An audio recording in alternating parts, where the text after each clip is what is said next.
On passe tout de suite donc à Monsieur Hadi, donc du CNCP et iPaper.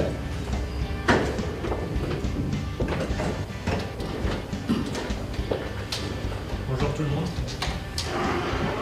Bonjour tout le monde. Permettez-moi de partager avec vous l'expérience de CNCP. J'essaierai d'être bref, donc j'avais une présentation un peu conséquente, mais j'essaie de la réduire le maximum. Peut-être que je détaillerai par la suite des questions. D'abord, je commencerai par la présentation du groupe. Donc, CNCP, c'est une filiale de International Paper, leader mondial du papier et de l'emballage.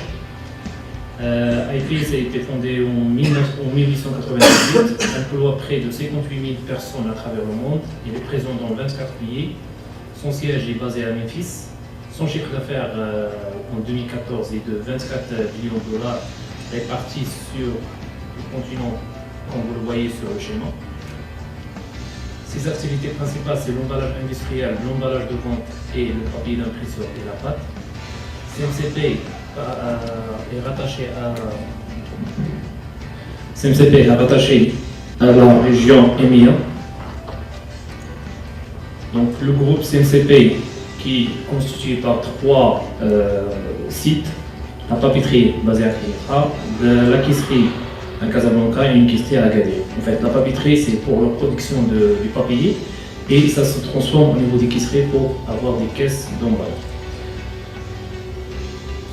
Son chiffre d'affaires de 1 milliard de 200 millions de dirhams et emploie 1300 personnes.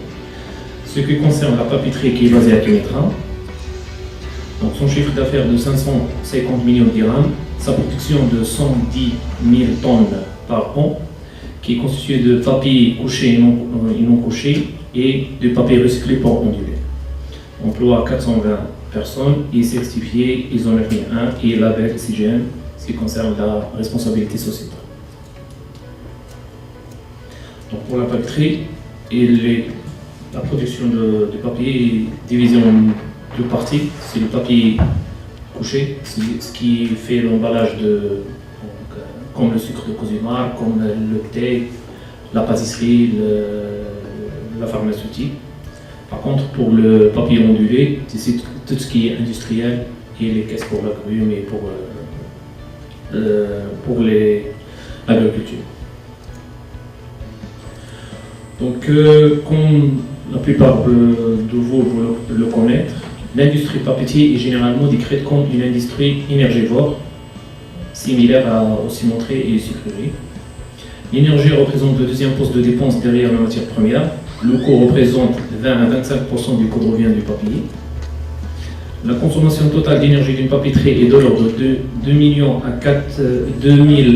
à 4500 kWh par tonne produite. Ça dépend bien sûr du type de carton produit, dont 70% répartis en 70% thermique et 30% électrique. Si je veux schématiser une papeterie qui produit 200 tonnes par jour à une consommation de 20 MW, on peut la schématiser à une consommation d'une petite ville de 25 000 habitants. Donc c'est de l'ordre de Bosnia par exemple.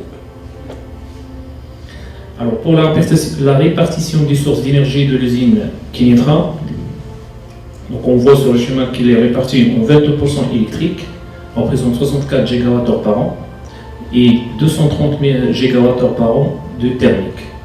La partie électrique, elle est assurée en 3, elle est composée de 30% de taux produite en interne de l'usine et 70% acheté de réseau.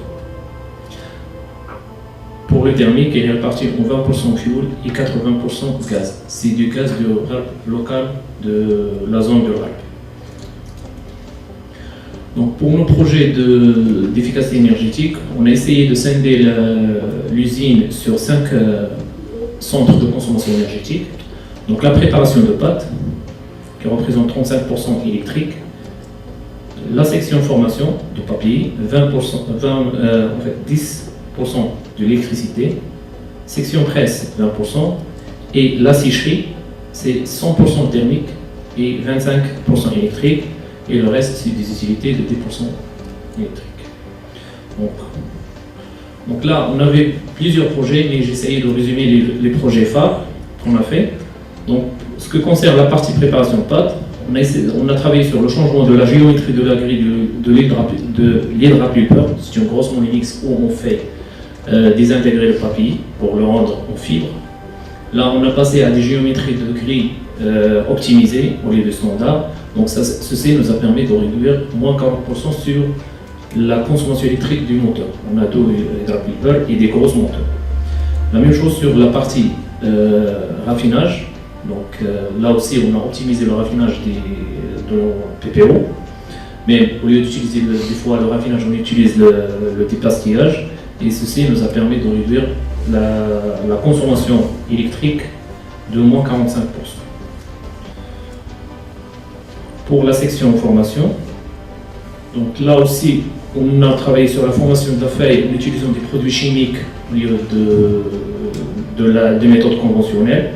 Donc ceci nous a permis de réduire le niveau de vide pour l'égouttage. Donc ce qui veut dire vide, c'est des pompes à vide, c'est dit électricité.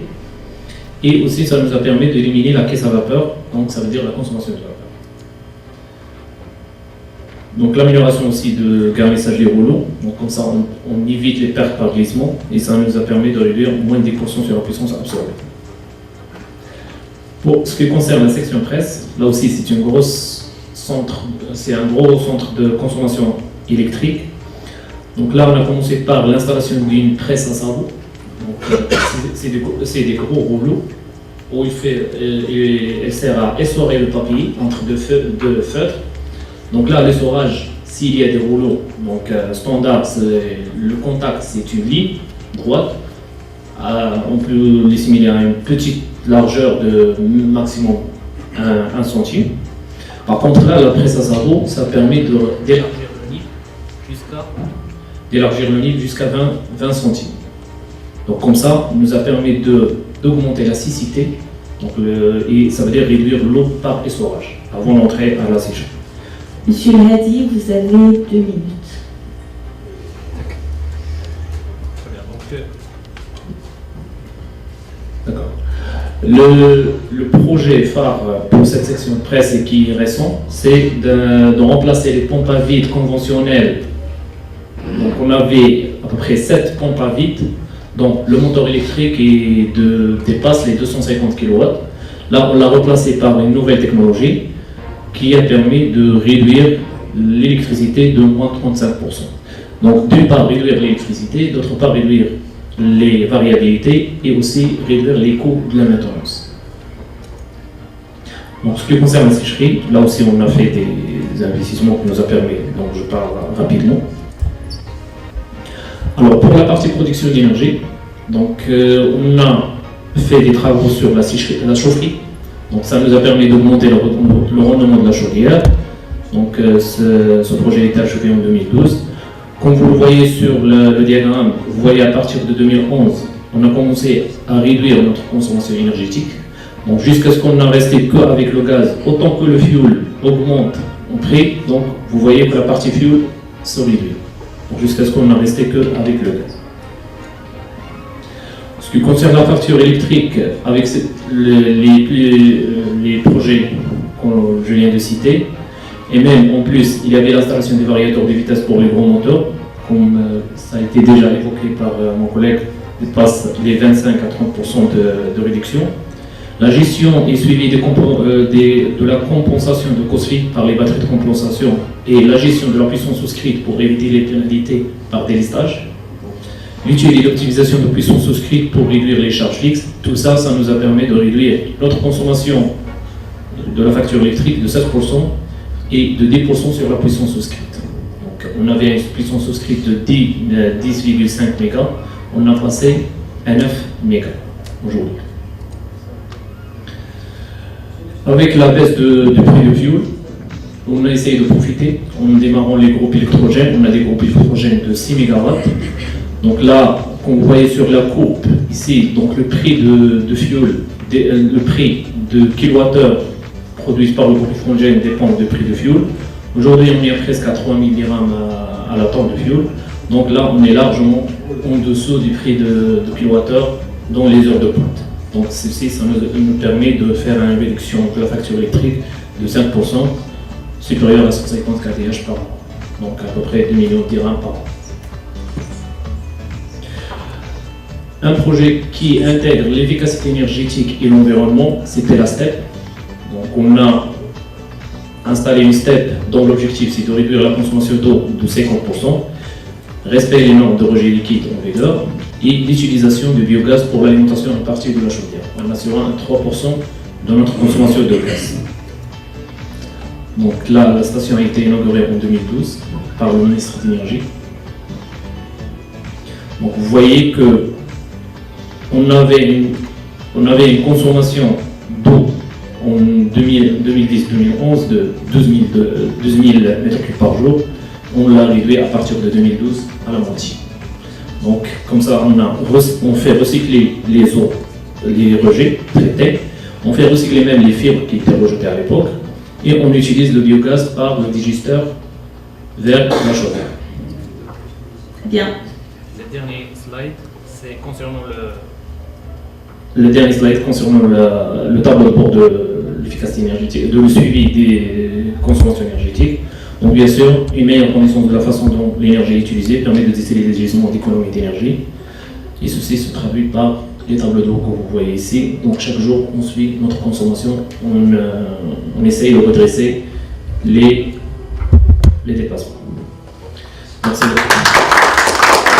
Merci beaucoup, Monsieur Lihadi, pour votre collaboration, pour la gestion du temps et donc pour les idées intéressantes présentées, notamment en bonne pratique, tout ce qui est contrôle du COSFI, tout ce qui est démarrage en heure de pointe, plus l'exploration du biogaz.